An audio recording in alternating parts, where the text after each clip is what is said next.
ওয়ালাইকুম রহমতুল্লাহি ওয়া বারাকাতুহু। বিসমিল্লাহ, আলহামদুলিল্লাহি ওয়াহদা ওয়াসসালাতু ওয়াসসালামু আলা নাবিয়্যিন বা'দা। বই জ্ঞান অর্জনের আদব। মূল লেখক বকর ইবনে আবদুল্লাহ আবু জাইদ। অনুবাদ আলমগীর কবির। অনুবাদ সম্পাদনা প্রফেসর ডক্টর আবু বকর মোহাম্মদ জাকারিয়া। পৃষ্ঠা 66। জ্ঞান অর্জনের আদব, পৃষ্ঠা নাম্বার 66। চতুর্থ পরিচ্ছেদ, সহচর্যের ক্ষেত্রে প্রযোজ্য শিষ্টাচার আদব। 23। খারাপ সঙ্গী সহচর্য থেকে সতর্ক থাকবে। মানুষের বংশগত চরিত্র বা স্বভাব যেভাবে ছড়িয়ে যায়, এ ব্যাপারে একটি বানোয়াট হাদিস রয়েছে। এর জন্য দেখো আল ইলালুল মুতানাহিয়া 2 খণ্ড 123 ও 127 পৃষ্ঠা। আরও দেখুন শারহুল ইয়াহিয়া 5 খণ্ড 348 পৃষ্ঠা। মানুষের বংশগত চরিত্র বা স্বভাব যেভাবে ছড়িয়ে যায়, ঠিক তদ্রূপ মন্দ বৈশিষ্ট্যগুলো একইভাবে ছড়িয়ে যায়। শারহুল ইয়াহিয়া 1 খণ্ড 74 পৃষ্ঠা। কারণ স্বভাব একজন থেকে অন্যজনে স্থানান্তরিত হয় ও মানুষের চারিত্রিক প্রকৃতির উপর থেকে গৃহীত। আর মানুষ পাখির ঝাঁকের ন্যায় একে অপরের সাদৃশ্য গ্রহণে অভ্যস্ত। তাই তুমি এ ধরনের খারাপ চারিত্রিক বৈশিষ্ট্যের অধিকারী ব্যক্তির সাথে ওঠা বসা ও চলাফেরা করা থেকে সাবধান থাকবে। কারণ এটি খারাপ চরিত্রের অধিকারী ব্যক্তির সাথে ওঠা বসা করা পতন ও ধ্বংসের কারণ। আর কথায় আছে, প্রতিরোধ গড়ে তোলা প্রতিকার বা চিকিৎসা গ্রহণের চেয়ে অধিক শ্রেয় ও সহজতর। সুতরাং বন্ধুত্ব ও সহচর্যের জন্য এমন লোকদের বাছাই করো যারা তোমাকে তোমার উদ্দেশ্য বাস্তবায়নে সহযোগিতা করবে, তোমার জন্য আল্লাহর নৈকট্য অর্জনে ভূমিকা রাখবে এবং তোমার মহৎ উদ্দেশ্য ও লক্ষ্যের ব্যাপারে তোমার সাথে সহমত পোষণ করবে। আমার কাছ থেকে সবচেয়ে সূক্ষ্ম মানদণ্ডের আলোকে বন্ধুদের নিম্নোক্ত শ্রেণীবিন্যাসটি গ্রহণ করো। মোহাম্মদ আল খিদির হুসাইন মুহাদারাত ইসলামিয়া, পৃষ্ঠা 125 থেকে 136। 1. এমন বন্ধু যে তার নিজের উপকারের সাথে তোমার সাথে বন্ধুত্ব করে। এমন বন্ধু যে তার নিজের উপকারের সাথে তোমার সাথে বন্ধুত্ব করে। 2. এমন বন্ধু যে কৌতুক বা ঠাট্টা মজা করার জন্য তোমার সাথে বন্ধুত্ব করে। এমন বন্ধু যে কৌতুক ও ঠাট্টা মজা করার জন্য তোমার সাথে বন্ধুত্ব করে। 3. এমন বন্ধু যে উঁচু মানসম্পন্ন চারিত্রিক গুণ ও নৈতিকতার সাথে তোমার সাথে বন্ধুত্ব করে।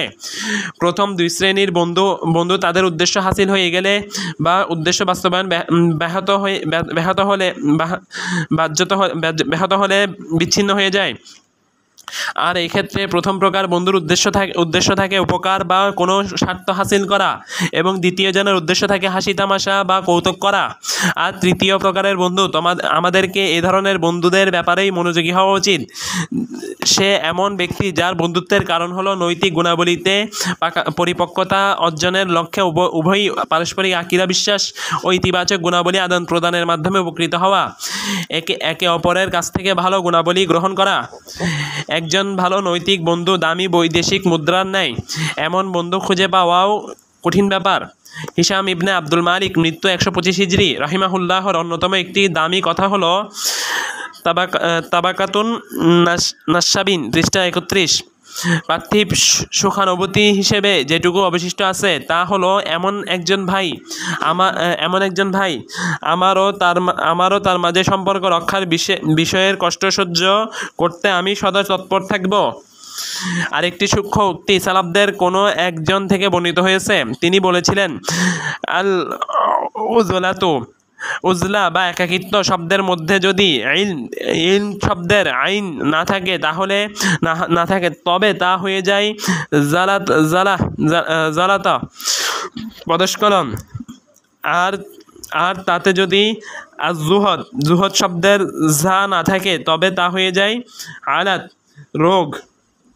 খাত্তাবি আল উজলা, অর্থাৎ ইলম ও জুহদ এই দুটি গুণসম্পন্ন বন্ধু ছাড়া একজন ব্যক্তির পদস্খলন ঘটবে অথবা তিনি নানান ব্যাধিতে নিপতিত হবেন। পঞ্চম পরিচ্ছেদ, একজন ছাত্রের জন্য শিক্ষা জীবনে অনুসরণীয় শিষ্টাচার আদব। 24. ইলম অর্জনের ক্ষেত্রে উচ্চাকাঙ্ক্ষী হওয়া। ইসলামের অন্যতম একটি বৈশিষ্ট্য হলো উচ্চাকাঙ্ক্ষী হওয়ার গুণে অলঙ্কৃত হওয়া, যা তোমার ব্যক্তিত্বের নেতিবাচক ও ইতিবাচক বিষয়াবলীর ভিত্তি হবে। এবং তোমার অঙ্গ প্রত্যঙ্গগুলোর উপর পর্যবেক্ষণের ভূমিকা পালন করবে। আর এই উচ্চাকাঙ্ক্ষা তোমার জন্য আল্লাহর ইচ্ছায় অশেষ কল্যাণ বয়ে আনবে, যাতে তুমি পূর্ণতা ও সফলতার স্তরে উন্নীত হতে পারো। আর প্রবল আগ্রহ ও উদ্যম প্রকাশের এই গুণটি তোমার শিরায় শিরায় বিচক্ষণতা ও সাহসিকতার রক্ত সঞ্চালন করবে এবং তুমি জ্ঞান অর্জন ও জ্ঞান অনুযায়ী আমলের ময়দানে দ্রুত অগ্রসর হতে পারবে। সুতরাং মানুষ তোমাকে কেবল নৈতিকতার দরজায় দণ্ডায়মান থাকা অবস্থায় এবং অতি গুরুত্বপূর্ণ বিষয়াদি ছাড়া অন্যদিকে হাত না বাড়ানোর অবস্থায় দেখবে। এই বিশেষ গুণে অলঙ্কৃত হতে পারলে তা তোমার থেকে তুচ্ছ ও নগণ্য জিনিসের প্রতি প্রত্যাশা ও নগণ্য কর্মকাণ্ড দূর করে দেবে এবং লাঞ্ছনা, অপমান, তোষামত ও চাটুকারিতা ও দিনই ব্যাপারে আপোষ করার মতো মন্দ গুণাবলীর বৃক্ষ তোমার ভিতর থেকে উপড়ে ফেলবে। প্রবল উদ্যমী ও উচ্চাকাঙ্ক্ষী ব্যক্তি দৃঢ় মানসিকতার হয়ে থাকে, সঠিক পরিস্থিতিতেও তাকে ভীত সন্ত্রস্ত করতে পারে না। আর যার মাঝে এই গুণ নেই, সে ভীত কাপুরুষের মতো হয়ে থাকে, নিজের অপারগতায় তার মুখ বন্ধ করে দেয়। উচ্চাকাঙ্ক্ষা ও উদ্যমকে তুমি অহংকারের সাথে মিলিয়ে ভুল করে বসো না, কেননা উভয়ের মাঝে ঠিক তেমনই পার্থক্য যেমন পার্থক্য ওই আকাশ ও জমিনের মাঝে। যেই আকাশ বৃষ্টি বর্ষণ করে আর সেই জমিন বিদীর্ণ হয়। জ্ঞান অর্জনের প্রতি এই প্রবল আগ্রহ বা উদ্যম নবীগণের ওয়ারিস বা উত্তরাধিকারীদের, তালিবুল ইলম তথা ছাত্রদের অলঙ্কার। পক্ষান্তরে অহংকার হলো সেসব ব্যাধিগ্রস্তদের ব্যাধি যারা দুর্ভাগা, স্বেচ্ছাচারিতার রোগে আক্রান্ত। প্রিয় জ্ঞান অন্বেষণকারী শিক্ষার্থী, নিজের জন্য এই উদ্যমী হওয়ার গুণটি নির্ধারণ করে নাও এবং তা থেকে দূরে সরে যেও না। শরীয়ত দৈনন্দিন জীবনে পালনীয় অনেক গুরুত্বপূর্ণ বিষয়াদির ক্ষেত্রে এই গুণটির প্রতি ইঙ্গিত করেছে, যাতে তুমি সর্বদা এই আগ্রহ ও উদ্যমের গুণটিকে যথাযথভাবে কাজে লাগানোর ব্যাপারে সর্বদা সজাগ দৃষ্টি রাখতে পারো। এর একটি দৃষ্টান্ত হলো শরীয়তের বিধান প্রযোজ্য এমন ব্যক্তি পানি না পাওয়া অবস্থায় মাটি দ্বারা তায়াম্মুম করে নেবে। এক্ষেত্রে অজুর পানি ক্রয়ের জন্য কেউ তাকে মূল্য উপহার বা দান করতে চাইলে তার জন্য তা নেওয়া আবশ্যক নয়, কারণ এতে তাকে অন্যের করুণার পাত্র হতে হচ্ছে। আর এভাবে অন্যের করুণা গ্রহণ করলে তার উচ্চাকাঙ্ক্ষা বা উঁচু মানসিকতায় প্রভাব পড়বে। এভাবেই সব কিছু মিলিয়ে নাও। মোহাম্মদ আল খিদির রচিত আস-সাআদাতুল উজমা, পৃষ্ঠা ৭৬ থেকে ৭৮। অর্থাৎ একজন ছাত্র কখনো মানুষের হাতে কিছু আছে সেদিকে মনোনিবেশ করবে না, বরং আত্মমর্যাদাবোধ ও নিজের উদ্যম ধরে রাখবে। কোনো অবস্থায় যেন অন্যের কোনো অনুগ্রহের পাত্র হওয়ার কারণে তার গোলাম বা দাসে পরিণত না হয়ে যায়, সেদিকে খেয়াল রাখবে। আল্লাহ সর্বাধিক অবগত। ২৫ ইলম অর্জনের জন্য প্রবল ক্ষুধা বা চাহিদা থাকা। আলী ইবনে আবু তালিব রাদিয়াল্লাহু আনহুর দিকে সম্পৃক্ত করা নিম্নোক্ত উক্তিটি যদি তুমি জানতে পারো, প্রত্যেক ব্যক্তির মূল নির্ভর করে সে যা কিছু অত্যন্ত সুন্দরভাবে সম্পন্ন করতে পারে তার উপর বলা হয়ে থাকে জ্ঞান অর্জনের প্রতি উৎসাহী করার জন্য। এর থেকে উত্তম কোনো বাক্য আর নেই। তাহলে তুমি কখনো পরবর্তীগণের জন্য কি রেখে গেছে এ জাতীয় ভুল বাক্য উচ্চারণ করো না, বরং সঠিক কথা হলো পূর্ববর্তীগণ পরবর্তীদের জন্য কত কিছুই না রেখে গেছে। তোমার জন্য আবশ্যক হলো রাসূলুল্লাহ সাল্লাল্লাহু আলাইহি ওয়াসাল্লামে রেখে যাওয়া মিরাস, এই ইলম থেকে যত বেশি সম্ভব অর্জন করা। আর জ্ঞান অন্বেষণ, জ্ঞান অর্জন ও যাচাই বাছাইয়ের ক্ষেত্রে তোমার সর্বোচ্চ সামর্থ্য ব্যয় করা। আর যখন ইলমের একটি পর্যায়ে পৌঁছে যাবে তখনই এই কথাটি স্মরণ করো, পূর্ববর্তীরা পরবর্তীদের জন্য কত বেশি জ্ঞানই না রেখে গেছে। খতিব বাগদাদি রাহিমাহুল্লাহ তারিখ বাগদাদ গ্রন্থে আহমদ ইবনে আব্দুল জলিল রাহিমাহুল্লাহ জীবনী আলোচনায় তার একটি কবিতা উল্লেখ করা হয়েছে। তিনি বলেন, একজন উচ্চ পদস্থ ব্যক্তি কখনোই একজন নিম্নপদস্থ ব্যক্তির মতো নয়, ঠিক তদ্রূপ একজন মেধাবী ও বুদ্ধিমান ব্যক্তিও কোনো নির্বোধ ব্যক্তির মতো নয়। ব্যক্তির মূল্য নির্ভর করে যা কিছু সে ভালো করে তার উপর। এটি ইমাম আলী রাদিয়াল্লাহু আনহু এর ফয়সালা। ২৬ ইলম অর্জনের জন্য ভ্রমণ করা। যে ব্যক্তি জ্ঞান অর্জনের জন্য যথেষ্ট পরিমাণ ভ্রমণ করা কষ্ট সহ্য করে না, তার কাছেও সফর করা হয় না। অর্থাৎ জ্ঞান অর্জনকারীগণ তার কাছে ভ্রমণ করে আসবে না। তাজকিরাতুস সামিঈ ওয়াল মুতাকাল্লিম। সুতরাং যে ব্যক্তি জ্ঞান অন্বেষণের নিমিত্তে শাইখদের খুঁজে বের করা এবং তাদের থেকে জ্ঞান অর্জনের জন্য ভ্রমণে বের হবে না, তার কাছ থেকে জ্ঞান অর্জনের জন্য অন্যরা ভ্রমণ করে আসবে, এতটুকু যোগ্যতা অর্জন করা তার জন্য অসম্ভব প্রায়। কারণ সেসব ওলামা মাশায়েখ জ্ঞান অর্জন, পাঠদান ও তাদের থেকে ছাত্রদের জ্ঞান আহরণ ইত্যাদি কাজে অনেক দীর্ঘ সময় ব্যয় করেছেন। তাদের কাছে রয়েছে এমন গবেষণালব্ধ ও নির্ভুলভাবে সংরক্ষিত জ্ঞান, ইলমি সূক্ষ্ম ও নিগূঢ় রহস্য উপাত্ত এবং বিভিন্ন ধরনের অভিজ্ঞতা, যা বই পুস্তকের পাতায় খুব কমই পাওয়া সম্ভব। বাতিলপন্থী সুফিদের পন্থা অবলম্বন করত। ইলম অর্জনের জন্য সফর করার মতো গুরুত্বপূর্ণ কাজ থেকে নিবৃত্ত হওয়া থেকে সাবধান থাকবে। এসব সুফিরা নেকড়া বা ছেঁড়া কাপড়ের জ্ঞানকে কাগজের জ্ঞান তথা বই পুস্তকের জ্ঞানের উপর প্রাধান্য দিয়ে থাকে। অর্থাৎ সুফিরা তথাকথিত ভেদ বা আধ্যাত্মিকতার জ্ঞানকে গ্রন্থে লেখা জ্ঞানের উপর প্রাধান্য দেয়। তাদের সুফিদের কোনো একজনকে বলা হয়েছিল, তুমি কি আব্দুর রাজ্জাকের কাছ থেকে হাদিস শুনতে সফর করবে না? জবাবে সে বলল, যে কেউ সৃষ্টিকর্তার কাছ থেকে শুনতে পারে সে আব্দুর রাজ্জাকের বান্দা, তার কাছ থেকে শুনে কি করবে? তাদের অপর একজন কবিতার ভাষায় বলে, আর যখন আমাকে কাগজের বিদ্যা থেকে উদ্ধৃতি দেবে আমি তখন ছেঁড়া কাপড় বা নেকড়া এর বিদ্যা দিয়ে তাদের উপর শ্রেষ্ঠত্ব লাভ করব। এদের থেকে তুমি সাবধান থাকবে, কারণ এরা না ইসলামের কোনো উপকার করেছে আর না কুফরকে প্রতিহত করেছে, বরং তাদের অনেকেই ইসলামের জন্য সংকট ও বিপদের কারণ হয়েছে। 27 জ্ঞান লিখে সংরক্ষণ করা। খতিব রচিত আল জামি 2 খণ্ড 16 পৃষ্ঠা 183 থেকে 185 পৃষ্ঠা। জ্ঞান লিখে সংরক্ষণ করার জন্য তোমার সর্বোচ্চ সামর্থ্য ব্যয় করে যাও। জ্ঞান লিখে সংরক্ষণ করার জন্য তোমরা সর্বোচ্চ সামর্থ্য ব্যয় করে যাও, কারণ জ্ঞানকে লিখে সংরক্ষণ ও আটক করে রাখা জ্ঞান হারিয়ে যাওয়া থেকে নিরাপত্তা দানকারী।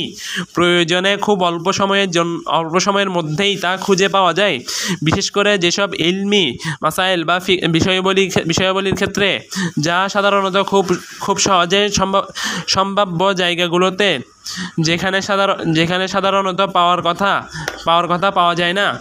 এর সবচেয়ে বড় উপকারিতা হলো, তুমি যখন বার্ধক্যে উপনীত হবে বা দুর্বল হয়ে পড়বে, তখন তোমার কাছে এমন কিছু লিখিত উপকরণ থাকবে যেখান থেকে তুমি সহজেই অন্য কিছু বিষয় লিপিবদ্ধ করতে পারবে, গবেষণা ও অনুসন্ধানের কাজে খুব বাড়তি পরিশ্রম না করেই। সুতরাং উপকারী সূক্ষ্ম ও দুর্বোধ্য পয়েন্টগুলো এবং সাধারণ সম্ভাব্য জায়গায় খুঁজে পাওয়া যায় না এমন বিক্ষিপ্ত গবেষণালব্ধ বিষয়গুলো সংরক্ষিত রাখতে নিজের জন্য একটি ডায়েরি বা নোট বই তৈরি করে নাও। আর যদি কভার পেজটি উক্ত নোট বইয়ে যা কিছু আছে তার জন্য একটি সূচি বানানোর কাজে ব্যবহার করতে পারো, তাহলে খুব ভালো হয়। এরপর পরবর্তীতে তোমার সংগ্রহিত ইলমি কোনো বিষয় উক্ত নোট বইয়ে বিষয়টির নির্দিষ্ট শিরোনাম, বইয়ের নাম, যে বই থেকে এটি নেওয়া হয়েছে এবং খণ্ড ও পৃষ্ঠা নম্বর উল্লেখপূর্বক বিষয়ভিত্তিক ও ধারাবাহিকভাবে লিখে রাখবে। অতঃপর বই থেকে যে অংশটি তুমি তোমার নোট বইয়ে নকল করেছো, উক্ত বইয়ের ওই জায়গার উপর লিখে রাখবে নকল করা হয়েছে, নোট বইয়ে ওঠানো হয়েছে, তাহলে যাতে যা কিছু নোট করা হয়নি তার সাথে এটি মিশে গিয়ে সন্দেহের উদ্রেক না ঘটায়। ঠিক যেমনটি তুমি কোনো বই পড়ার সময় পড়তে যে জায়গায় পৌঁছলে সেখানে লিখে রাখো, এই পর্যন্ত পড়া হয়েছে, যাতে যা কিছু তুমি পড়তে পারোনি পরবর্তীতে তা তোমার থেকে ছুটে না যায়। ওলামা মাশায়েখের এই বিষয়ে অনেকগুলো সংকলন পাওয়া যায়, যেখানে তারা বিভিন্ন ইলমি সূক্ষ্ম ও নিগার বিষয়াবলী নোট করে রেখেছেন। সেগুলোর মধ্যে ইবনুল কাইয়িম রাহিমাহুল্লাহর বাদাউল ফাওয়াইদ, জারকাশি রাহিমাহুল্লাহর খাবাইয়া জাওয়াইয়া, কিতাবুল ইকফাল বা বাকাইয়াল কাবাইয়া অন্যতম। এছাড়াও এ ব্যাপারে আরও অন্যান্য গ্রন্থ রয়েছে। সুতরাং এর উপর ভিত্তি করে বলা হবে, তুমি জ্ঞানকে লিখে সংরক্ষিত রাখো। এই জাতীয় একটি নির্দেশনা রাসূলুল্লাহ সাল্লাল্লাহু আলাইহি সাল্লাম থেকে মারফু সূত্রে সহিহ সনদে বর্ণিত আছে। দেখুন সিলসিলাতুস সহিহা নং 2026। বিশেষ করে এমন দুর্লভ ও অন্যান্য বিষয়গুলো দুষ্প্রাপ্য লুকায়িত থাকা নিগুড় ও সূক্ষ্ম বিষয়াবলী এবং বিক্ষিপ্তভাবে ছড়িয়ে থাকা মণিমুক্তা তুল্য জ্ঞানের বিষয়গুলো সচরাচর যা তার সম্ভাব্য জায়গায় পাওয়া যায় না, এগুলো যখনই তুমি শুনবে বা দেখতে পাবে এবং তা হারিয়ে যাওয়ার আশঙ্কা করবে তখনই তা লিখে সংরক্ষণ করে রাখবে, কারণ একসময় মুখস্থ শক্তি বা মেধা দুর্বল হয়ে যাবে এবং ভুলে যাওয়ার প্রবণতা দেখা দেবে। শাবি রাহিমাহুল্লাহ বলেন, যখন কিছু শুনবে তা লিখে রাখবে, যদিও দেওয়ালের উপর হয়। খাইসামা রাহিমাহুল্লাহ এটি বর্ণনা করেছেন, যখন আল্লাহর ইচ্ছায় এসব দুর্লভ জ্ঞান থেকে বেশ কিছু তথ্য উপাত্ত তোমার কাছে জমা হবে, তুমি সেটাকে তোমার নোটবইয়ে বিষয়ভিত্তিকভাবে সাজিয়ে ফেলবে, কারণ এটি তোমাকে প্রয়োজনের মুহূর্তে খুবই অল্প সময়ের মধ্যে এমন বিষয় বুঝতে সহায়তা করবে যা অনেক সময় নির্ভরযোগ্য বিদ্বানগণও বুঝতে অক্ষম হয়ে পড়তে পারে। 28 জ্ঞানের প্রতি যত্নবান ও মনোযোগী হওয়ার মাধ্যমে তা সংরক্ষণ করা। জ্ঞানের প্রতি যত্নবান ও মনোযোগী হয়ে তা অনুসরণ ও আমলে বাস্তবায়নের মাধ্যমে সংরক্ষণ করার জন্য সর্বোচ্চ চেষ্টা অব্যাহত রাখবে। খতিব বাগদাদি রাহিমাহুল্লাহ বলেন, হাদিসের জ্ঞান অর্জনকারী ব্যক্তির জন্য জ্ঞান অর্জনের ব্যাপারে তার নিয়তকে পরিশুদ্ধ করা ওয়াজিব, আর তার উদ্দেশ্য হতে হবে কেবল আল্লাহ সুবহানাহু ওয়া তাআলার সন্তুষ্টি অর্জন। খতিব বাগদাদি রচিত আল জামি এক খণ্ড 81 পৃষ্ঠা, 83 পৃষ্ঠা, 85 পৃষ্ঠা, 87 পৃষ্ঠা, 142 পৃষ্ঠা। আর সে এই ইলমকে পার্থিব সম্মান ও সফলতা এবং বিনিময় লাভের উপলক্ষ হিসেবে গ্রহণ করার ব্যাপারে খুবই সতর্ক ও সাবধান থাকবে, কারণ ইলমের বিনিময়ে এসব যারা চায় তাদের ব্যাপারে ইসলামে কঠিন হুঁশিয়ারি ও শাস্তির ঘোষণা বর্ণিত হয়েছে। ইলম নিয়ে এর মাধ্যমে দুনিয়া প্রাপ্তি ও প্রতিদান লাভ করা উদ্দেশ্য করা থেকে যেন সে সাবধান থাকে, কারণ ইলম দ্বারা এমন কিছু উদ্দেশ্য নেওয়ার ব্যাপারে কঠিন সাবধানবাণী এসেছে।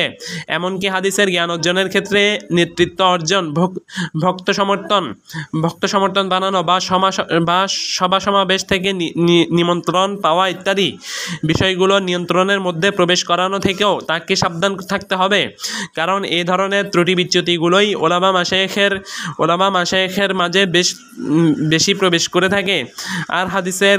আর হাদিসের শিক্ষার্থী যেন শুধুমাত্র বর্ণনা করার মাধ্যমেই তা অর্জন না করে বরং এর প্রতি আমলের মাধ্যমে যত্নবান হয়ে তা সংরক্ষণে মনোনিবেশ করবে, কারণ হাদিসে বর্ণনাকারী সংখ্যা অনেক, কিন্তু এগুলোর প্রতি যত্নবান ও আমলে বাস্তবায়নকারীর সংখ্যা নিতান্তই কম। কোনো উপস্থিত ব্যক্তি অনুপস্থিত ব্যক্তির মতো, আলেম ব্যক্তি জাহেলের মতো, এবং কোনো হাদিসের বাহক এমন যে তার মধ্যে হাদিসের কোনো অংশই বাকি নেই, যেহেতু সে উক্ত হাদিসের বিধিবিধানকে প্রত্যাখ্যান করে ওই ব্যক্তির মতো হয়ে গেছে যে হাদিস জানেই না অথবা হাদিসের জ্ঞান অর্জন থেকে দূরে সরে গেছে। হাদিসের জ্ঞান অর্জনকারী ব্যক্তিকে নিজের উপর রাসূলুল্লাহ সাল্লাল্লাহু আলাইহি ওয়াসাল্লামের সুন্নাহ বাস্তবায়ন ও তার হাদিসসমূহের উপর যথাসাধ্য আমল করার মাধ্যমে সাধারণ মানুষের মধ্যে সকল বিষয়ে বিশেষ বৈশিষ্ট্য সম্পন্ন হতে হবে, কারণ আল্লাহ সুবহানাহু ওয়া তাআলা বলেন, লাকাদ কানা লাকুম ফি রাসূলিল্লাহি উসওয়াতুন হাসানাহ, তোমাদের জন্য আল্লাহ রাসূলের মধ্যে রয়েছে উত্তম আদর্শ। সূরা আল আহজাব আয়াত 21। 29 সংরক্ষিত ইলম পুনঃপাঠ করা। সময়ে সময়ে তোমার অর্জিত জ্ঞান পুনঃপাঠ করবে, কারণ পুনঃপাঠ না করলে যে কোনো সময় জ্ঞান বিলুপ্ত হয়ে যেতে পারে। আব্দুল্লাহ ইবনে ওমর রাদিয়াল্লাহু আনহুমা থেকে বর্ণিত, রাসূলুল্লাহ সাল্লাল্লাহু আলাইহি সাল্লাম বলেন, ইন্নামা মাসালু সাহিবিল কুরআনি কামাসালি সাহিবিল ইবিলিল মুআকালাতি ইন আহাদা আলাইহা আমকাহা ওয়া ইন আতলাকাহা যাহাবাত। কোরআনের বাহক তথা কোরআনের হাফেজ ব্যক্তির দৃষ্টান্ত হচ্ছে ওই মালিকের ন্যায় যে উট বেঁধে রাখে। যদি সে উট বেঁধে রাখে তবে সে উট তার নিয়ন্ত্রণে থাকে, কিন্তু যদি সে বাঁধন খুলে দেয় তবে তা নিয়ন্ত্রণের বাইরে চলে যায়। বুখারী আল জামিউস সহিহ হাদিস নং 5031, মুসলিম আস সহিহ হাদিস নং 789, মালিক আল মুওয়াত্তা হাদিস নং 690, আহমদ আল মুসনাদ হাদিস নং 4665। হাফিজ ইবনে আব্দুল বার রাহিমাহুল্লাহ বলেন, এই হাদিস থেকে প্রমাণিত হয় যে ব্যক্তি তার ইলম পুনঃপাঠ করবে না, তার কাছ থেকে ইলম বিদায় নেবে, সে যেই হোক না কেন, যত মেধাবী বা যত বড় ব্যক্তি হোক না কেন, কারণ সাহাবীদের সময় ইলম ছিল শুধুমাত্র কোরআন আর কোরআনের মতো স্মরণে রাখার জন্য সহজ করে দেওয়া বিষয়ই। আল্লাহ কোরআনকে জিকর তথা মনে রাখা বা উপদেশ গ্রহণ করার জন্য সহজ করে দিয়েছেন বলে ঘোষণা করেছেন। যদি বারবার না পড়লে চলে যায় তাহলে অন্যান্য ইলমি বিষয়গুলো কেমন হতে পারে?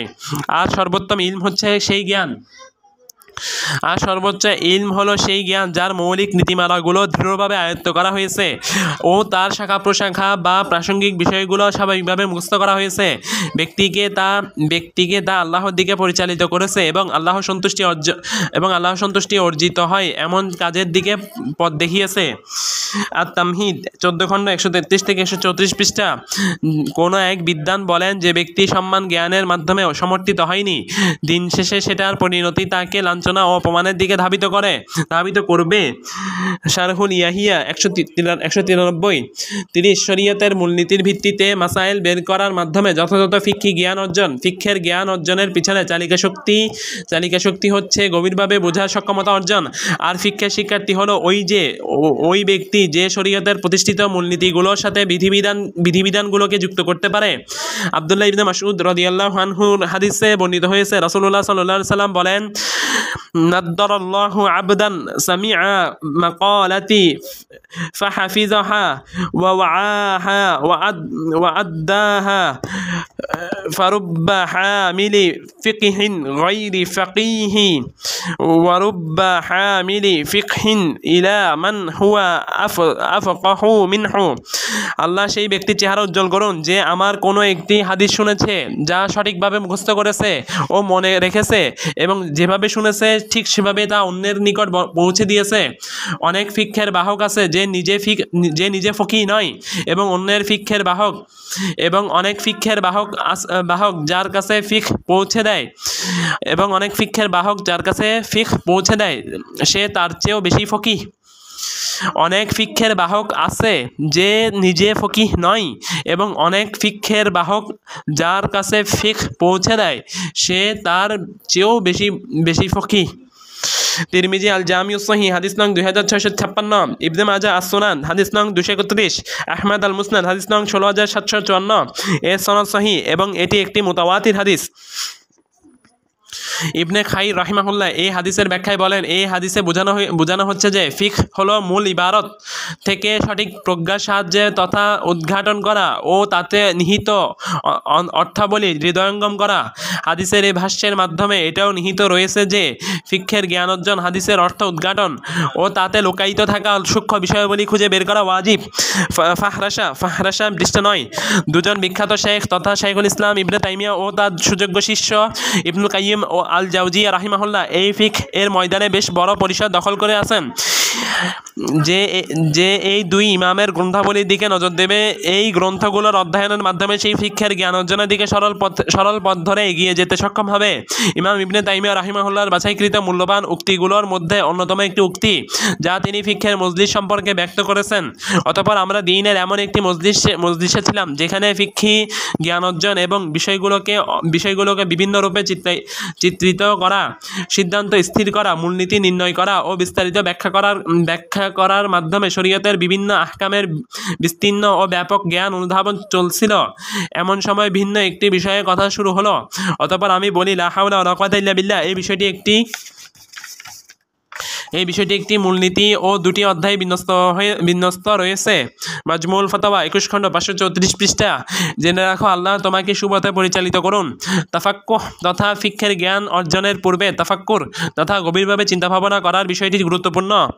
মিফতাহু দারিস সাআদা পৃষ্ঠা 196 থেকে 324, মাদারিজুস সালিকিন 1 খণ্ড 146 পৃষ্ঠা। ইমামউদ্দিন খলিল রচিত আত তাফসিরুল ইসলামী লিত তারিখ পৃষ্ঠা 210 থেকে 215। জেনে রাখো, আল্লাহ তোমাকে সুপথে পরিচালিত করুন। তাফাক্কুহ তথা ফিকহের জ্ঞান অর্জনের পূর্বে তাফাক্কুর তথা গভীরভাবে চিন্তাভাবনা করার বিষয়টি গুরুত্বপূর্ণ। কারণ আল্লাহ সুবহানাহু ওয়া তাআলা তার কিতাবের একাধিক আয়াতে আসমান ও জমিনসমূহের বিভিন্ন বিষয় নিয়ে চিন্তা গবেষণার জন্য গভীরভাবে দৃষ্টি নিবদ্ধ করার প্রতি আহ্বান করেছেন এবং নিজের দিকে ও নিজের চারপাশের সবকিছুর দিকে গভীরভাবে লক্ষ্য করতে বলেছেন, যাতে তার বুদ্ধিবৃত্তিক বা আধ্যাত্মিক সক্ষমতার দরজার উভয় পাল্লা উন্মুক্ত হয়ে যায় এবং মজবুত ও দৃঢ় ঈমানী শক্তি বিধিবিধানের গভীরে পৌঁছার সক্ষমতা ও ইলমি বিজয় অর্জন করতে পারে। তিনি বলেন, কাযালিকা ইউবায়্যিনুল্লাহু লাকুম আয়াতিহি লাআল্লাকুম তা'কিলুন। এভাবে আল্লাহ তার বিধান স্পষ্টভাবে বর্ণনা করেন যাতে তোমরা বুঝতে পারো। সূরা আল বাকারা 242। তিনি আরো বলেন, কুল হাল ইয়াস্তাউিল আ'মা ওয়াল বাসীরু আফালা তাতাফাক্কারুন। বলো, অন্ধ আর চক্ষুষ্মান কি সমান? তোমরা কি অনুধাবন করবে না? সূরা আল-আনআম 50। এর উপর ভিত্তি করে এটা বলা যায় যে তাফাক্কুহ তথা দ্বীনের গভীর জ্ঞান অর্জনের বিষয়টি তাফাক্কুর তথা গভীর চিন্তা গবেষণার পর্যায় থেকেও অনেক গহীনে অবস্থিত। কারণ চিন্তা গবেষণার অর্জন ও ফল হলো দ্বীনের ফিকহ বা গভীর জ্ঞান অর্জন। অন্যথায় বলা হবে, فما لي هؤلاء القوم لا يكادون يفقهون حديثا।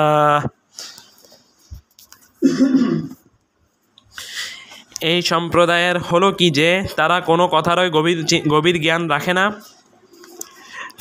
فما لي هؤلاء القوم لا ইয়াকাদুনা ইয়াফকাহুনা হাদিসা।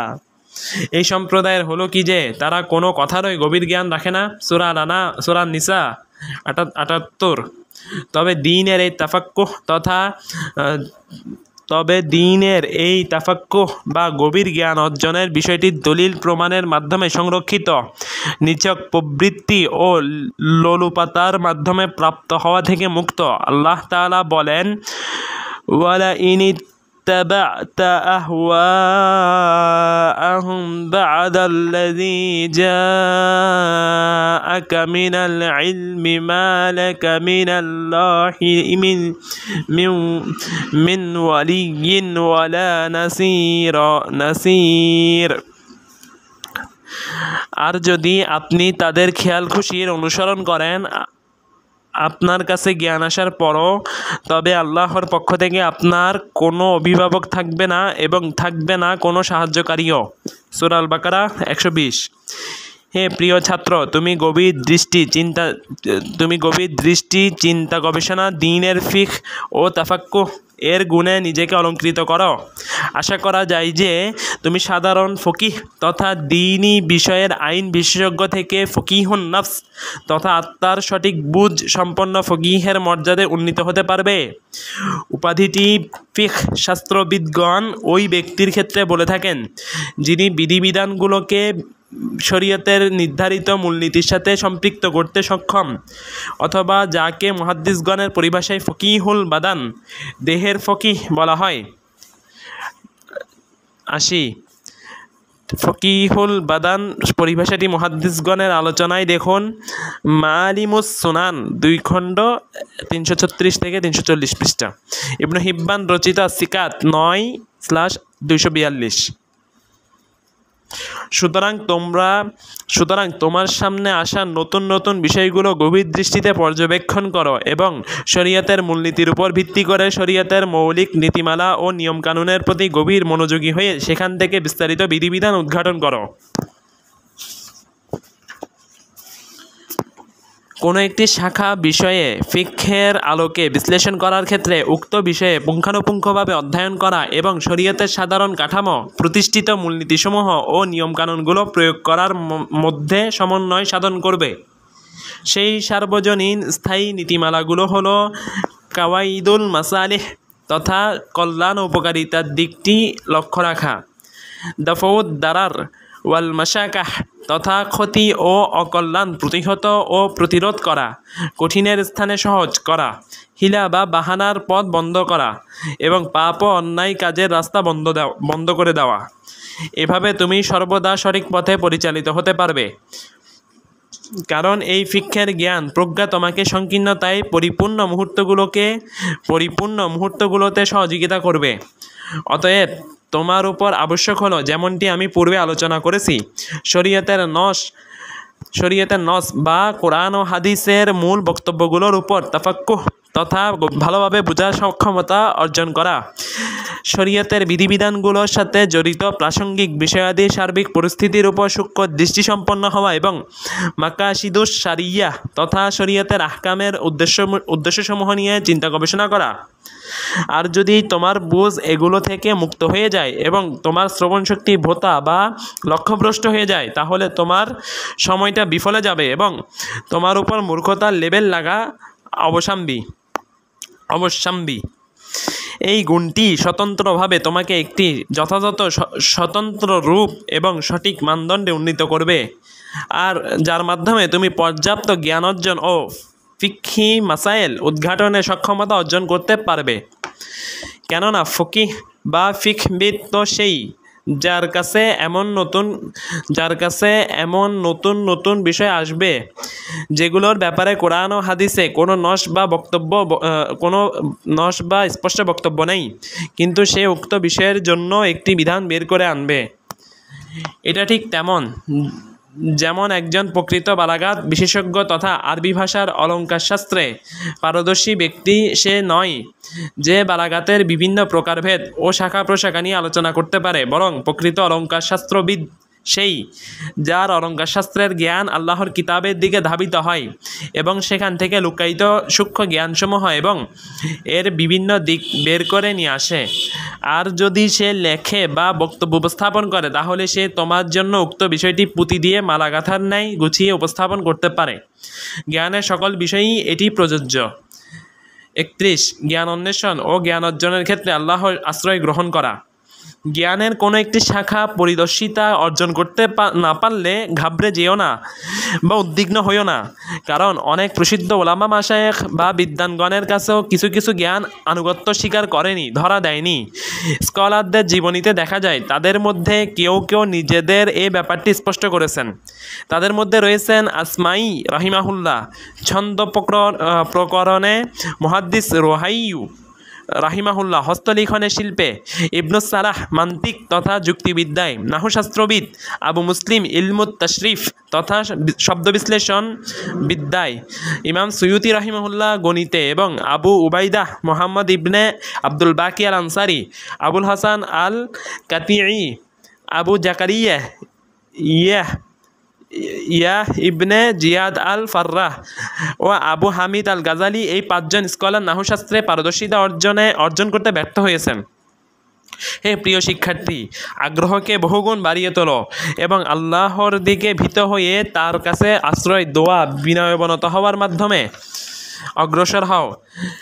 শেখুল ইসলাম ইমাম ইবনে তাইমিয়া রাহিমাহুল্লাহর কাছে যখন আল্লাহর কিতাবের কোনো আয়াতের তাফসির বা ব্যাখ্যা বোঝা কষ্টকর হয়ে যেত, তখন তিনি দোয়ায় অনেক বেশি বলতেন, হে আল্লাহ, হে আদম ও ইব্রাহিমকে শিক্ষাদানকারী, আমাকে শিক্ষা দিন। হে সুলাইমানকে বুঝদানকারী, আমাকে বোঝার সক্ষমতা দিন। অতঃপর তিনি উক্ত বিষয়টিতে সাহায্য পেতেন। ফতোয়া ইবনে তাইমিয়া 4 খণ্ড 38 পৃষ্ঠা। 32 জ্ঞানের আমানত বা সততা রক্ষা করা। জ্ঞানের আমানত বা সততা রক্ষা করা, জ্ঞান অন্বেষণ, তা অর্জন ও বহন করা, আমলে বাস্তবায়ন এবং তা অন্যের কাছে প্রচার ও পৌঁছে দেওয়ার ক্ষেত্রে ইলমি আমানত রক্ষার গুণে গুণান্বিত হওয়া একজন তালিবুল ইলমের উপর ওয়াজিব বা অত্যাবশ্যকীয়। কারণ উম্মাহর সফলতা নিহিত রয়েছে কাজের সততা ও স্বচ্ছতার উপর, আর কাজের সঠিক ও স্বচ্ছতা নির্ভর করে তাদের জ্ঞানের বিশুদ্ধতার উপর, আর জ্ঞানের বিশুদ্ধতা নির্ভর করে সেই উম্মাহর আলেমদের মতামত ব্যক্ত করা ও বর্ণনা করার ক্ষেত্রে বিশ্বস্ততা বা আমানতদারিতার উপর। সুতরাং কেউ যদি আমানত রক্ষা না করে কোনো ইলমি বিষয়ে কথা বলে, তাহলে সে যেন ইলমকে ক্ষতবিক্ষত করলো এবং উম্মাহর সফলতা ও কল্যাণের পথে একটি প্রতিবন্ধকতা বা পদস্খলনের পাথর স্থাপন করলো। বিভিন্নভাবে ইলমের সাথে যুক্ত আছে এমন গোষ্ঠীগুলোর মধ্যে এমন কিছু লোক আছে যারা নিজেদেরকে দ্বীনের উচ্চমানের নৈতিকতার আলোকে অলঙ্কৃত করার জন্য বা মানুষকে উপকৃত করার জন্য জ্ঞান অর্জন করে না। এ জাতীয় লোকদের অন্তরে তুমি সততা বা আমানতদারিতা খুঁজে পাবে না।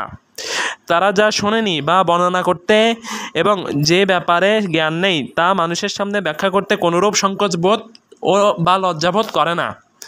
আর এই কারণেই বড় বড় স্কলারগণ সেসব লোকদের সমালোচনা করতে এবং যারা বক্তব্য উপস্থাপনের সময় অতিরঞ্জিত বক্তব্য প্রদান করে ও যারা জ্ঞান অনুসারে পরিমিত কথার মাধ্যমে উপস্থাপন করে, উভয়ের মধ্যে পার্থক্য নিরূপণ করতে বাধ্য হয়েছেন, যাতে করে শিক্ষার্থীরা তাদের পঠিতব্য জ্ঞানের যথার্থ ও সঠিক মূল্যায়ন করতে সামর্থ্য হয়, যাতে ওই ব্যক্তির মান তাদের কাছে অস্পষ্ট থাকবে না। তাদের কাছে লোকটি সত্যবাদী হওয়া কিংবা মিথ্যাবাদী হওয়ার ব্যাপারে অকাট্য জ্ঞান লাভ হবে, কিংবা সত্যবাদী বা মিথ্যাবাদী হওয়ার কোনো একটিকে অপরটির উপর প্রাধান্য দেওয়া যায় কি না তা স্পষ্ট হয়ে যাবে, অথবা উক্ত লোকটি সত্যবাদী বা মিথ্যাবাদী উভয়টি হওয়ার সমান সম্ভাবনা রাখে কি না তাও প্রকাশ পেয়ে যাবে। 33 সত্যবাদিতা, ফতোয়া শাইখুল ইসলাম, 20 খণ্ড 84 থেকে 85 পৃষ্ঠা। কথায় সত্যবাদী হওয়া, আত্মমর্যাদা সম্পন্ন হওয়া, চেতনায় স্বচ্ছ হওয়া, উঁচু মানসিকতা সম্পন্ন হওয়া, বুদ্ধিমত্তার প্রাধান্য থাকা, মানুষের সাথে সৌহার্দ্যপূর্ণ সম্পর্কের দূত হওয়া, মানুষের সুখ স্বাচ্ছন্দ্যে ও দিনদারিতার সুরক্ষা ইত্যাদি মহৎ গুণাবলীর নিদর্শন। তাই সত্যবাদী হওয়া সকলের জন্য অত্যাবশ্যকীয় বা ফরজ। আর যে এই গুণটির ব্যাপারে গাফিলতি করবে বা ছাড় দিয়ে চলবে সে ব্যর্থতা বা বিফলতা বরণ করবে এবং সে নিজের ইলমের জন্য বয়ে নিয়ে আসবে অপূরণীয় ক্ষতি। ইমাম আউজাই রাহিমাহুল্লাহ বলেন, ইলম শেখার আগে সত্যবাদিতা শিখো। ইমাম ওয়াকি রাহিমাহুল্লাহ বলেন, এই শিল্পে ইলমের ময়দানে সত্যবাদী ছাড়া কেউ উন্নতির শিখরে পৌঁছতে পারে না। খতিব বাগদাদি রচিত আল জামি 1 খণ্ড 304 পৃষ্ঠা ও 2 খণ্ড 7 পৃষ্ঠা। জ্ঞান অর্জনের আদব 84 পৃষ্ঠা। সত্যবাদিতা শিখে নাও। আর সত্যবাদিতা হলো বাস্তবতার নিরিখে ও নিজের বিশ্বাস অনুযায়ী কোনো মিথ্যার আশ্রয় না নেওয়া, কথা উপস্থাপন করা। আর সত্যবাদিতা হলো বাস্তবতার নিরিখে ও নিজের বিশ্বাস অনুযায়ী কথা উপস্থাপন করা, কোনো মিথ্যার আশ্রয় না নেওয়া। সুতরাং সত্যবাদিতা এই একটি মাত্র পন্থায় অর্জন করা যায়, কিন্তু এর বিপরীতে যে মিথ্যা রয়েছে তার রয়েছে বিভিন্ন প্রকার, বিভিন্ন ধরন ও বিভিন্ন পন্থা। মিথ্যার নিম্নোক্ত 3টি প্রকার এই সবগুলোকে একত্রিত করে। রাসাইলুল ইসলাহ 1 খণ্ড 95 থেকে 105 পৃষ্ঠা গুরুত্বপূর্ণ। 1 চাটুকার বা তোষামোদকারী ব্যক্তির মিথ্যা। এটি এমন মিথ্যা যা নিজের বিশ্বাস ও বাস্তবতা কোনোটির সাথেই সামঞ্জস্যপূর্ণ নয়।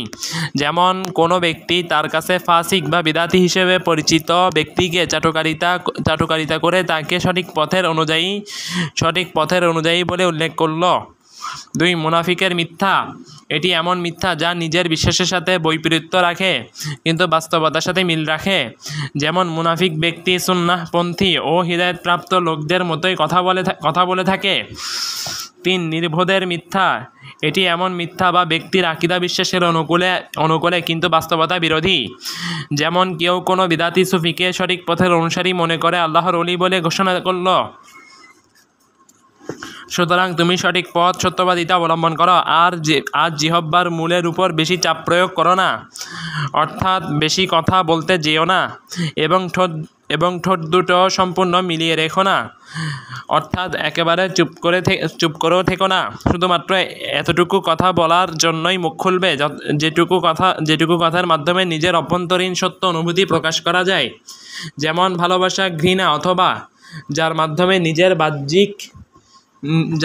নিজের বাহ্যিক অনুভূতি বর্ণনা করা যায়, যেমন পঞ্চেন্দ্রিয় তথা শ্রবণ শক্তি, দৃষ্টিশক্তি, ঘ্রাণ শক্তি, স্বাদ আস্বাদন শক্তি ও স্পর্শ শক্তি।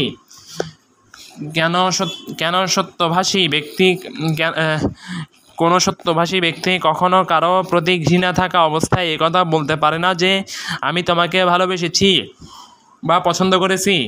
কোনো কিছু না শুনেই সে বলবে না যে আমি শুনেছি। সন্দেহ ও ধারণার বেড়াজালে আটকে যেও না, কারণ এমন অবস্থা হলে তোমার দৃঢ়তা ও নিশ্চিত বিষয়গুলো সত্য বলার ক্ষেত্রে তোমাকে ধোঁকায় ফেলে দেবে। অর্থাৎ সন্দেহের উপর ভিত্তি করে কথা বলতে বলতে নিশ্চিত জানা বিষয়ও অনেক সময় তোমাকে ধোঁকায় ফেলে দেবে এবং তুমি মিথ্যা বলা অভ্যস্ত হয়ে যাবে, এবং এক পর্যায়ে মিথ্যাবাদীদের তালিকায় তোমার নাম নথিভুক্ত হয়ে যাবে। আর এই অবস্থা থেকে বাঁচার উপায় হচ্ছে, যখনই তোমার নফসের সাথে কোনো অসত্য কথার জন্য তুমি সংগ্রামে লিপ্ত হবে, তখনই তাকে সত্যের মহত্ব ও মর্যাদা সম্পর্কে মিথ্যার অসম্মান ও খারাপ পরিণতি ও মিথ্যা মিথ্যাবাদীর মুখোশ খুব তাড়াতাড়ি উন্মোচিত হওয়া ইত্যাদি বিষয় স্মরণ করিয়ে প্রতিরোধ গড়ে তুলবে। আল্লাহর কাছে সাহায্য চাও এবং এই সাহায্য চাওয়া থেকে কখনো অক্ষম হয়ে যেও না। কখনো নিজেকে এমনভাবে কথা বলার জন্য প্রশ্রয় দিও না যে তোমার কথায় শ্রোতা একটি অর্থ বুঝেছে অথচ তুমি অন্য অর্থ উদ্দেশ্য নিয়েছ। অর্থাৎ একাধিক অর্থের সম্ভাবনা রাখে এমন বাক্য বা প্রেক্ষাপট এড়িয়ে চলতে হবে। তবে শরীয়ত এই একাধিক অর্থ বহনকারী কথা বলার ক্ষেত্রে যতটুকু সীমিত অনুমতি দিয়েছে ততটুকু করা যেতে পারে। হে প্রিয় শিক্ষার্থী, সত্যবাদিতা থেকে সম্পূর্ণ বের হয়ে প্রথমে সন্দেহযুক্ত একাধিক অর্থবোধক কথা এবং পরবর্তীতে মিথ্যা কথার দিকে অগ্রসর হওয়া থেকে সতর্ক থাকবে। এর সবচেয়ে খারাপ ও জঘন্য ফল হলো বন্ধুদের সাথে অসুস্থ প্রতিযোগিতার ব্যাধি ও নিজের সুনাম সুখ্যাতি ও প্রসিদ্ধি রোগে আক্রান্ত হওয়ার কারণে এটি তোমাকে জ্ঞান দিয়ে মিথ্যাচারের দিকে ঠেলে দেবে। আর যে ব্যক্তি নিজের অবস্থান ও যোগ্যতার চেয়ে বেশি সুখ্যাতি ও প্রসিদ্ধি চায় সে যেন জেনে রাখে যে ভবিষ্যতে সম্ভাবনাময় এমন কিছু স্কলার বা পাণ্ডিত্যের আগমন ঘটবে যারা তীক্ষ্ণ দৃষ্টিসম্পন্ন হবে এবং সমালোচনার কলম তাদের হাতে থাকবে। তারা বর্ণনার তথা কোরআন সুন্নাহর জ্ঞান ও সালাফদের নীতি ও মতামতের আলোকে এই খ্যাতি বা প্রসিদ্ধিকে পরিমাপ করে দেখবে। অতঃপর নিম্নোক্ত তিনটি বিষয়ের মাধ্যমে তোমার মুখোশ খুলে দেওয়া হবে। 1. মানুষের অন্তর থেকে তোমার প্রতি বিশ্বাস উঠে যাবে। 2. তোমার ইলমবিহীন হয়ে যাবে এবং মানুষের মধ্যে তোমার গ্রহণযোগ্যতা বিলুপ্ত হয়ে যাবে। 3. তুমি সত্য বললে তোমাকে কেউ বিশ্বাস করবে না। সর্বোপরি যে ব্যক্তি চমকপ্রদ কথাবার্তা বলাকে পেশা বা উপার্জনের মাধ্যম হিসেবে গ্রহণ করেছে সে মূলত জাদুকরের ভাই। আর জাদুকর যেখানেই যাক না কেন সফল হতে পারবে না। প্রাগুক্ত আল্লাহই সর্বাধিক অবগত আছেন। 34. তালিবুল ইলমের ঢাল। আলেম বা বিদ্বান ব্যক্তির ঢাল হলো একথা বলা যে আমি জানি না, আর এটি গর্বের কারণে বলতে লজ্জাবোধ করা ও বলা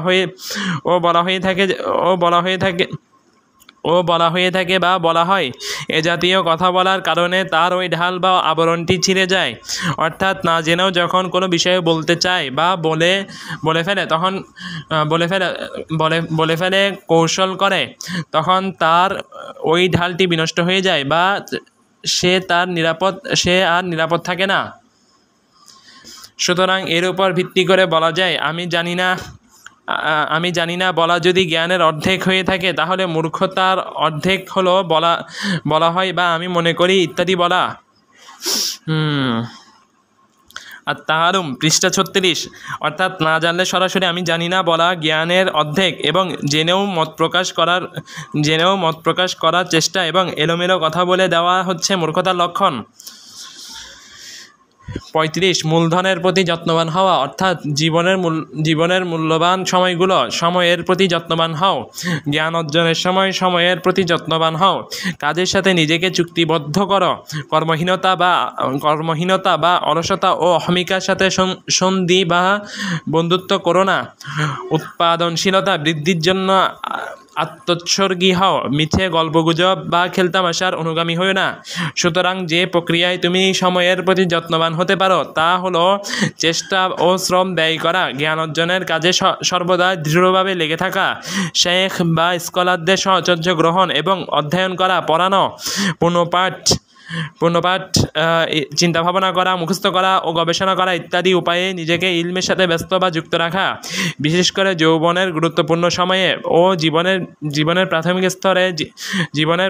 স্তরে জীবনের নিরাপত্তা, কল্যাণ ও সাফল্য অর্জনের সময়ে এই সুবিশাল ও মূল্যবান সুযোগটি ইলমের ময়দানে উচ্চতায় আরোহণ করার জন্য যথাযথভাবে কাজে লাগাও।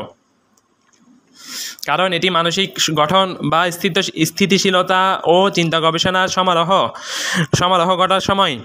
কারণ এ সময় ব্যস্ততা ও জীবিকার চাহিদা পূরণের দায়িত্ব ও অধীনস্থ ব্যক্তিদের প্রতি দায়িত্ব ইত্যাদি বিষয়গুলো থেকে ব্যক্তি অনেকটাই মুক্ত থাকে। কবি বলেন, জ্ঞানের উচ্চস্তর কে অর্জন করবে? সে ব্যক্তি নয় যে তার বড় পরিবারের দায়িত্বের ভারে ভারাক্রান্ত। কেবল অনন্য যোগ্যতা সম্পন্ন একাকী ব্যক্তির পক্ষে সেদিকে ধাবিত হওয়া সম্ভব। আর নিজের নফসকে গড়িমসি করার বা অলসতা করে কাজ বিলম্ব করার সুযোগ দেওয়া থেকে সাবধানতা অবলম্বন করবে। এভাবে গড়িমসি করবে না যে অবসর পেলে তারপর এই কাজ করব, অথবা এই কাজটি থেকে সম্পূর্ণভাবে অবসর নেওয়ার পর এই কাজটি করব ইত্যাদি। বরং কোনো রকম কাল বিলম্ব না করে তৎক্ষণাৎ অগ্রসর হও।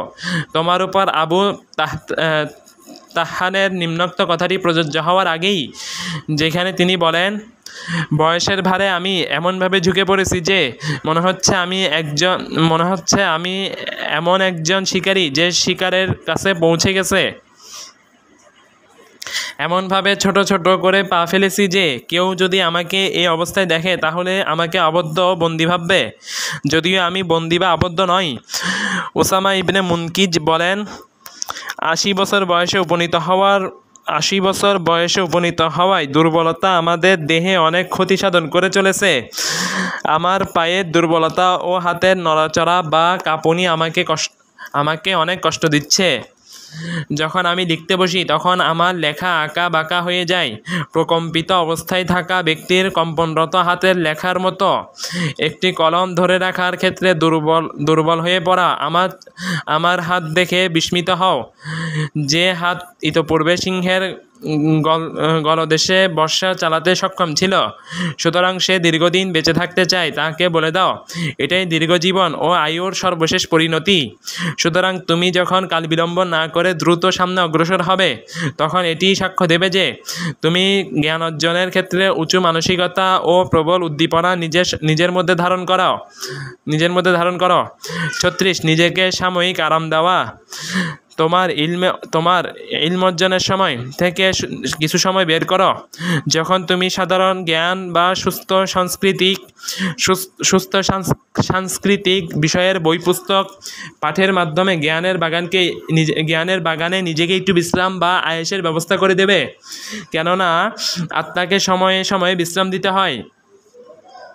আমিরুল মুমিনিন আলী ইবনে আবু তালিব রাদিয়াল্লাহু আনহু থেকে বর্ণিত আছে, তিনি বলেন, আত্মাসমূহকে বিশ্রাম বা আরাম করার সুযোগ দাও এবং তাদের জন্য সূক্ষ্ম কোনো জ্ঞানের বিষয় খুঁজে নাও, কারণ আত্মাও শরীরের মতো ক্লান্ত পরিশ্রান্ত হয়ে পড়ে। জামিউ বায়ানিল ইলমি ওয়া ফাদলিহি। শাইখুল ইসলাম ইবনে তাইমিয়া রাহিমাহুল্লাহ কিছু সাধারণ সময়ে নফল ইবাদত নিষিদ্ধ হওয়ার হিকমত বা রহস্য সম্পর্কে বলেন, বরং কোনো সময় নফল ইবাদত করতে নিষেধ করার পিছনে অন্যান্য কিছু উপকারিতা বা কল্যাণ নিহিত রয়েছে। যেমন কখনো কখনো ইবাদতের চাপ থেকে আত্মাকে বিশ্রাম ও আরাম দেওয়া, যেমনইভাবে ঘুম বা এ জাতীয় কাজের মাধ্যমে আত্মাকে বিশ্রাম দেওয়া হয়। এই জন্যই মুআজ রাদিয়াল্লাহু আনহু বলেন, আমি যেমনইভাবে আমার রাতের কিয়াম তথা সালাতের সাহায্যে আল্লাহর কাছে সওয়াব প্রত্যাশা করি, ঠিক তেমনইভাবে আমার ঘুমের মাধ্যমেও তার কাছে প্রতিদান আশা করি। মাজমুউল ফাতাওয়া 23 খণ্ড 187 পৃষ্ঠা। শাইখুল ইসলাম রাহিমাহুল্লাহ আরও বলেন, বলা হয়েছে যে সাধারণ নফল সালাত আদায় করা থেকে কখনো কখনো যেসব হিকমতের কারণে নিষেধ করা হয়েছে তার মধ্যে অন্যতম হলো ওই নিষিদ্ধ সময়ে আত্মাকে স্বস্তি ও বিশ্রাম দেওয়া, যাতে সে পরবর্তী সালাত আদায়ের জন্য আরও সক্রিয় ও উদ্যমী হয়ে ওঠে। কারণ আত্মা নিষিদ্ধ বিষয়গুলোর প্রতি আগ্রহী হয়ে উঠবে এবং বিশ্রামের পর পুনরায় সালাতের জন্য প্রবলভাবে সক্রিয় হয়ে উঠবে। আল্লাহই সর্বাধিক অবগত আছেন। মাজমুউল ফাতাওয়া 23 খণ্ড 217 পৃষ্ঠা। এজন্যই ছাত্রদের জন্য সাপ্তাহিক ছুটির ব্যবস্থা দীর্ঘকাল ধরেই ছিল, আর অধিকাংশ ক্ষেত্রেই এই ছুটি ছিল শুক্রবারে এবং বৃহস্পতিবারের বিকালের সময়টা। সালাফদের কোনো স্কলারদের নিকট ছুটি ছিল সোমবার ও মঙ্গলবার, এবং ঈদ উল ফিতর ও ঈদ উল আজহার সময় 1 থেকে 3 দিন পর্যন্ত ছুটি ছিল। শিক্ষাদান ও শিষ্টাচার ও জীবনী গ্রন্থগুলোতে আমরা এ ধরনের বিষয়গুলো পেয়ে থাকি। উদাহরণস্বরূপ নিম্নের বইগুলো দেখা যেতে পারে: সোহনুন রচিত আদাবুল মুআল্লিমিন পৃষ্ঠা 104, আল কাবিসি রচিত আল রিসালাতুল মুফাসসিলাহ পৃষ্ঠা 135 থেকে 137।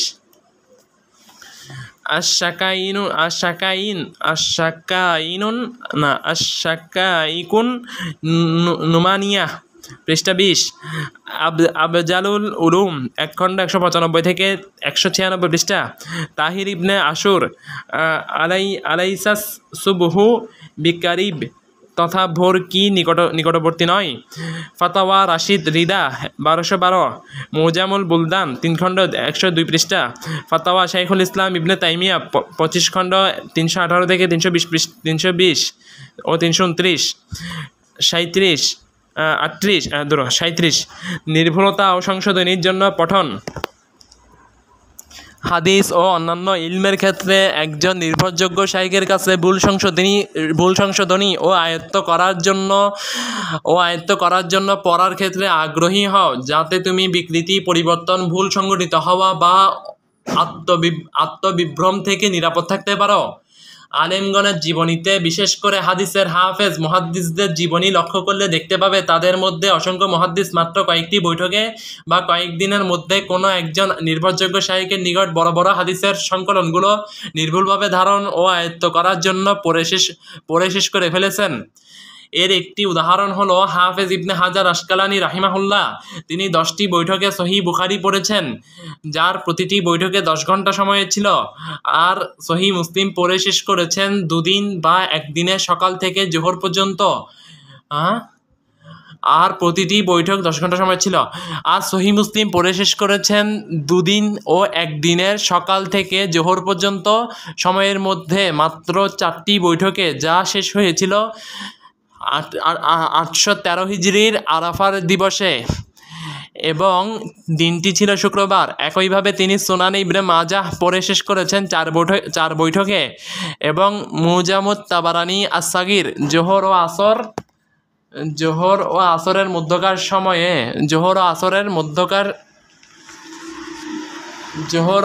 মধ্যকার সময়ে মাত্র 1 বৈঠকে পড়ে শেষ করেছেন।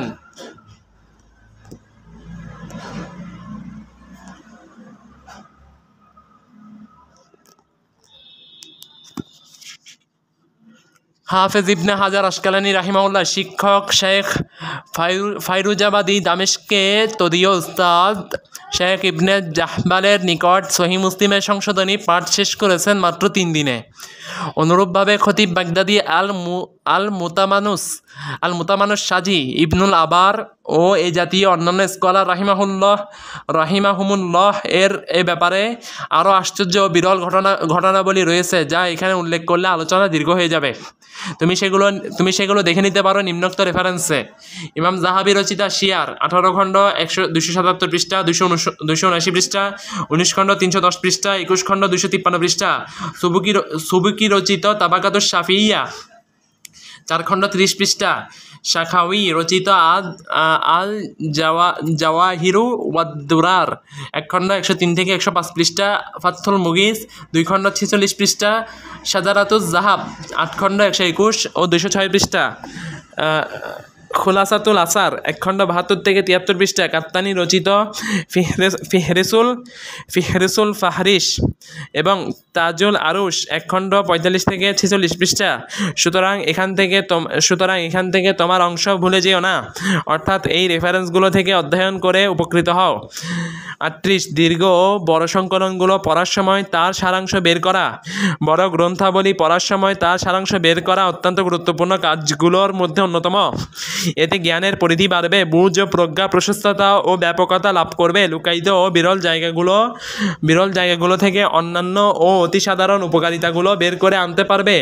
সূক্ষ্ম গবেষণালব্ধ বিষয়গুলোর প্রাপ্তিস্থান সম্পর্কে এক বিরল অভিজ্ঞতা অর্জিত হবে এবং গ্রন্থকার ও লেখকদের সংকলন পদ্ধতি ও সেসব গ্রন্থে তাদের পরিভাষা সম্পর্কেও জ্ঞান অর্জিত হবে।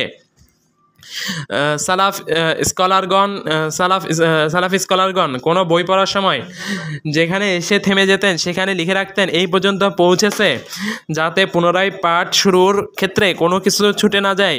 বিশেষ করে যখন দীর্ঘ সময় পর বিশেষ করে যখন দীর্ঘ সময় পর পুনরায় পড়া হবে। 39 সুন্দর উপায়ে প্রশ্ন করা। শেখের কাছ থেকে শেখার ক্ষেত্রে আলাপচারিতার সময় নির্দিষ্ট শিষ্টাচার মেনে চলবে। সুন্দরভাবে প্রশ্ন করবে, মনোযোগ সহকারে প্রশ্নের উত্তর শুনবে এবং উত্তর বিশুদ্ধ ও সঠিকভাবে বোঝার চেষ্টা করবে। কোনো প্রশ্নের জবাব পাওয়ার পর একথা বলা থেকে সাবধান থাকবে যে কিন্তু অমুক শেখ তো আমাকে এটা বলেছিলেন, কারণ এভাবে কথা বলা আদবের ত্রুটি ও স্কলারদের একজনের সাথে অপরজনকে দ্বন্দ্ব বা সংঘর্ষে লিপ্ত করা নামান্তর। সুতরাং এভাবে কথা বলা থেকে সতর্কতা অবলম্বন করবে। যদি একান্তই অন্য শাইখের কথা উল্লেখ করতে হয় তাহলে প্রশ্নটাকে স্পষ্টভাবে উপস্থাপন করে বলবে, অমুক বিষয়ে এ ধরনের ফতোয়ার ব্যাপারে আপনার মতামত কি? এক্ষেত্রে কারো নাম উল্লেখ করবে না। ইবনুল কাইয়্যিম রাহিমাহুল্লাহ বলা হয়েছে যে যদি তুমি কোনো আলেমের কাছে বসো, তাকে কোনো বিষয় বোঝার জন্য বা অনুধাবন করার জন্য প্রশ্ন করো, কিন্তু একঘেয়েমি বা বাড়াবাড়ি করার জন্য প্রশ্ন করো না। মিফতাহু দারিস সাআদা 184 পৃষ্ঠা। তিনি আরও বলেন, ইলমের 6টি ধারাবাহিক স্তর রয়েছে। 1 সুন্দরভাবে প্রশ্ন করা, 2 উত্তম রূপে চুপ থাকা ও মনোযোগ দিয়ে শ্রবণ করা, 3 ভালোভাবে বুঝে নেওয়া, 4 মুখস্থ করা, 5 অপরকে তা শেখানো, 6 এই স্তরটির উপরই মূলত জ্ঞানের ফলাফল নির্ভর করে, আর তা হলো আমলের মাধ্যমে বাস্তবায়ন করা এবং এর সীমারেখার ব্যাপারে যত্নবান হওয়া। এরপর তিনি এই বিষয়টি বিস্তারিত রূপে একটি গুরুত্বপূর্ণ আলোচনার মাধ্যমে তুলে ধরেছেন। 40 কথা কাটাকাটিতে লিপ্ত না হয়ে মোনাজারা ও মত বিনিময় করা। এ ব্যাপারে শাইখুল ইসলাম ইবনে তাইমিয়া রাহিমাহুল্লাহর ফতোয়াতে দেখুন 24 খণ্ড 172 থেকে 174 পৃষ্ঠা। কথা কাটাকাটিতে লিপ্ত হওয়া থেকে সাবধান থাকবে, কারণ এটি অভিশাপ। পক্ষান্তরে সাবলীলভাবে মত বিনিময় করা একটি নিয়ামত, কারণ সত্যিকারের মোনাজারা তথা মত বিনিময়ের মধ্যে রয়েছে বাতিলের উপর হকের এবং অপ্রাধান্যপ্রাপ্ত বিষয়ের উপর প্রাধান্যপ্রাপ্ত বিষয়ের বিজয়। আর এর ভিত্তি হলো পরস্পরের কল্যাণকামিতা, আন্তরিক উপদেশ প্রদান, সহনশীলতা ও জ্ঞানের প্রসার। পক্ষান্তরে আলাপচারিতা ও মত বিনিময়ের সময় কথা কাটাকাটি বা বাকযুদ্ধে লিপ্ত হওয়া মূলত যুক্তির অসুস্থ প্রতিযোগিতা, আত্মপ্রদর্শন, বিশৃঙ্খলা, অহংকারের বহিঃপ্রকাশ। প্রতিযোগিতায় জয়ী হওয়ার জন্য বাড়াবাড়ি, অনাকাঙ্ক্ষিত ঝগড়া বিবাদে লিপ্ত হওয়া, প্রতারণার আশ্রয় নেওয়া, বিদ্বেষপূর্ণ হয়ে বিরোধিতা করা এবং নির্বোধ ব্যক্তিদের সাথে তাল মেলানো শামিল। সুতরাং তুমি নিজে এই জাতীয় বিতর্কে জড়ানো থেকে সাবধান থাকবে এবং যারা এই ধরনের কাজ করে তাদের থেকেও সাবধান থাকবে। গুনাহসমূহ ও আল্লাহর হারামকৃত কাজগুলোর ক্ষেত্রে সীমা লঙ্ঘন থেকে নিরাপদ থাকবে আর এসব কিছু থেকে মুখ ফিরিয়ে থাকো, তাহলে তুমি নিরাপদ থাকবে এবং গুনাহের ক্ষেত্রে ও ক্ষতিতে পতিত হওয়া থেকে বাঁচবে। 41 জ্ঞানের মুজাকারা তথা যৌথভাবে ইলমের পর্যালোচনা। গভীর জ্ঞান ও দূরদর্শী দৃষ্টিসম্পন্ন আলেমদের সাথে রিভিশন, পর্যালোচনা ও মতবিনিময় করাকে নিজের জন্য উপভোগ্য করে তোলো, কারণ অনেক ক্ষেত্রে নিজে পড়া বা অধ্যয়ন করার চেয়ে তা উত্তম হয়। এটি মেধাকে ধারালো ও তীক্ষ্ণ করে তোলে এবং স্মৃতিশক্তিকে আরও সুদৃঢ় ও শক্তিশালী করে। এই ক্ষেত্রে তুমি ন্যায়নিষ্ঠা ও পরস্পরের প্রতি সহানুভূতির গুণে গুণান্বিত হবে এবং অন্যায় আচরণ, বিশৃঙ্খলা ও স্বেচ্ছাচারিতা থেকে দূরে থাকবে। এসব অন্যায় থেকে সাবধান থাকবে, কারণ এগুলো অসৎ ব্যক্তির খুঁতগুলো উন্মুক্ত করে দেয় সকলের সামনে প্রকাশ করে দেয়। এই রিভিশন যদি কোনো দুর্বল মেধা ও কম জ্ঞানসম্পন্ন ব্যক্তির সাথে হয় তাহলে মনে রেখো এটি একটি ব্যাধি ও পরস্পরের মনোমালিন্যের কারণ হতে পারে। আর নিজে বই পুস্তক ঘাটাঘাটি করে বিভিন্ন ইলমি বিষয় রিভিশন ও পর্যালোচনা করা এমন গুরুত্বপূর্ণ যে তোমার কখনোই এটা থেকে বিচ্ছিন্ন হওয়া উচিত হবে না। বলা হয়ে থাকে রিভিশনের সময় জ্ঞান পুনর্জীবন লাভ করে।